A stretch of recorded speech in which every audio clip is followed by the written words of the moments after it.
ओम सभी सज्जनों को नमस्ते, माताओं को नमस्ते। सबको दीपावली की बहुत बहुत शुभकामनाएं, बधाइयाँ। खूब घर में धन धान्य सुख समृद्धि प्राप्त हो। कई लोग सोचते हैं कि दीपावली में हम लक्ष्मी की पूजा कैसे करें। तो मैंने आपको बताया हुआ है कि लक्ष्मी धन का नाम है और दीपावली शारदीय नव सस्यष्टि है। शरद ऋतु में होने वाली जो नई फसल है, ये उसका नई फसल की इष्टि है। उसका यज्ञ करना है, देव पूजन करना है, देवताओं को चढ़ाकर खाना है और लक्ष्मी की यही पूजा है। लक्ष्मी मतलब धन और धन धान्य।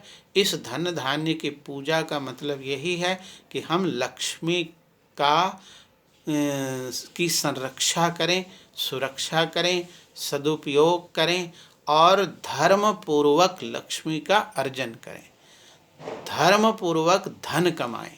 यही धन को लक्ष्मी कहते हैं। और जो अधर्म से कमाते हैं वो लक्ष्मी नहीं, अलक्ष्मी है।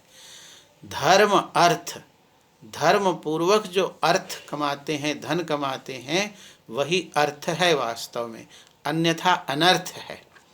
जब पाप की कमाई घर में आ जाती है तो अनर्थ पैदा होता है, बच्चे बिगड़ने लगते हैं, सारे दुख संताप घर में आने लगते हैं। इसलिए घर में अलक्ष्मी नहीं आनी चाहिए। लक्ष्मी हो तभी रिद्धि और सिद्धि मिलेगी, तभी सही विकास होगा। रिद्धि का मतलब होता है विकास, संपन्नता। सही संपन्नता, सही विकास उसी का नाम है जब हम धर्म पूर्वक धन कमाएं, पुण्य की कमाई करें, तो इसका नाम है लक्ष्मी पूजन। तो पूजा का मतलब दुरुपयोग नहीं, सदुपयोग। हम सारे अन्न धन जो भी हैं उसका सदुपयोग करें, दुरुपयोग न करें और धन को पुण्य से कमाएं। आजकल ये जो प्रथा चल पड़ी है कि दीपावली के दिन जुआ खेलने की, लॉटरी लगाने की, ये पाप कर्म है। वेद में स्पष्ट लिखा है कि ये पाप कर्म है जुआ खेलना। और महाभारत तो पता ही है कि महाभारत जो घटना घटी, महाभारत का युद्ध हुआ, उसमें एक मुख्य कारण युधिष्ठिर का जुआ खेलना है। ये बहुत बड़ी भूल युधिष्ठिर जी ने की थी। तो हमें उससे सीखना है कि हम जुआ ना खेलें। और लक्ष्मी के नाम पर और महापुरुषों के नाम पर ये जो जुआ और लॉटरी लगा रहे हैं, ये बहुत बड़ा पाप करते हैं। तो जो पाप की कमाई, जुआ से प्राप्त कमाई पाप की कमाई है। जो पुण्य की कमाई वो है जिसमें आप परिश्रम करते हैं, पसीना बहाते हैं। ये कमाई जो है पुण्य की कमाई होती है, उचित कमाई होती है, तो वो करें। और लक्ष्मी एक जो चित्र बना हुआ है, लक्ष्मी का मूर्ति बना लेते हैं कई लोग, चित्र बना लेते हैं। ये मूर्ति पूजने के लिए नहीं है, ये सीखने के लिए है। कई प्रतिमाएं प्रतीक होती हैं, तो लक्ष्मी की जो ये प्रतिमा है, ये भी एक प्रतीक प्रतिमा है। ये धनवान व्यक्ति का प्रतीक है कि धनवान व्यक्ति को समाज में कैसा होना चाहिए, कैसा आचरण करना चाहिए। तो जैसे कि लक्ष्मी को कमल पत्र पर बिठाया गया है। कमल का ये गुण होता है कि पानी में रह के भी पानी से लिप्त नहीं होता, निर्लिप्त रहता है। तो वैसे धनवान व्यक्ति अरबों खरबों होकर भी वो धन से निर्लिप्त रहे। जब तक वो निर्लिप्त नहीं रहेगा तब तक उसका सदुपयोग नहीं कर पाएगा, सही उपयोग नहीं कर पाएगा। तो धनवानों को धन से निर्लिप्त रहना चाहिए, अपने आप को ट्रस्टी समझना चाहिए, केवल धरोहर को संभालने वाला समझना चाहिए, सदुपयोग करने वाला समझना चाहिए।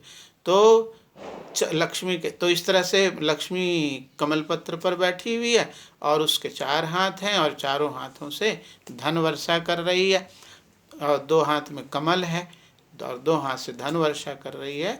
तो यही तात्पर्य है कि जब धनवान व्यक्ति निर्लिप्त रहेगा, धन में आसक्त नहीं रहेगा, लोभी और लालची नहीं होगा, तभी वो धन का सदुपयोग करेगा और उदार होगा और तभी वो दान करेगा, तभी उसका धन अपने जीवन, परिवार, समाज और राष्ट्र और जीवन प्राणी मात्र के लिए कल्याण के काम में लगेगा।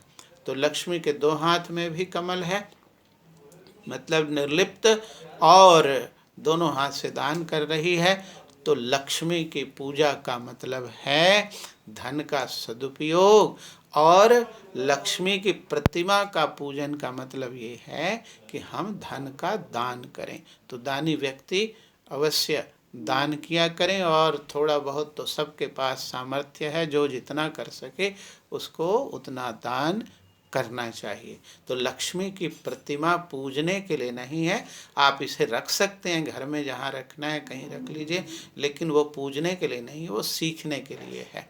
तो लक्ष्मी की प्रतिमा आपको सिखाती है दान करना, उदार बनना, निर्लिप्त न रहना, निर्लोभी होना, और लालची नहीं होना, कंजूस नहीं होना।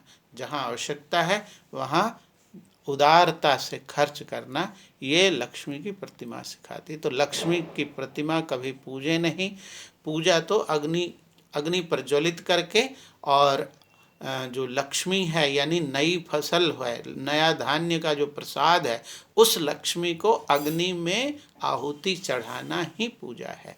तो ये बात सर्वत्र प्रचार करें, जिससे सभी लोग सही तरह से लक्ष्मी पूजा कर सकें। बहुत बहुत धन्यवाद। प्रचार अवश्य करें। सबके लिए पुनः दीपावली की शुभकामनाएं।